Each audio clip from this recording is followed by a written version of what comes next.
Alden Richards, nanliligaw na nga ba kay Catherine Bernardo?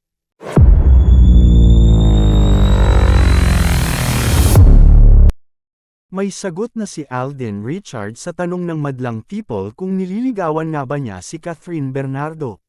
Diretshahan kasi siyang inusisa ng King of Talk na si Boy Abunda sa naganap na Behind the Talk exclusive ng Fast Talk kamakailan lang.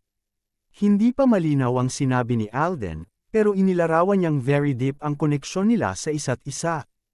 Yung meron po kami ni Catherine ngayon, is I should say, really deep, and since I got the chance to really her now personally, ang dami ko pong na-discover sa kanya or similarities and differences on how we view life.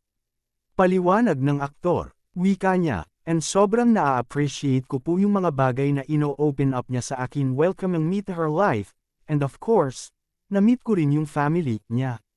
Nag-follow-up question naman si Tito Boy sa kanya at tinanong kung formal na ba siyang ipinakilala ng dalaga sa pamilya nito. Ang sagot dyan ng on-screen partner ni Catherine, nakakapunta po ako sa bahay nila Kath pagkaya po ng oras. Kung matatandaan, nabanggit noon ng Showbiz Insider na si OG Diaz na bet ng pamilya ni Kath si Alden.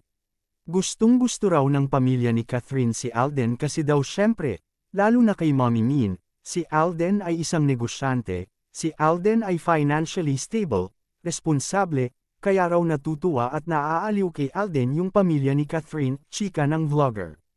Aniya pa, dahil daw yung mga gusto nila para sa isang lalaki para kay Catherine ay pinuposes ni Alden.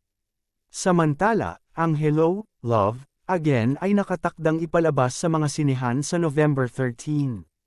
Muling gagampanan dyan ni Catherine ang karakter ni Joy. Habang si Alden ay bilang Ethan na nag-umpisa sa 2019 blockbuster movie na Hello, Love, Goodbye.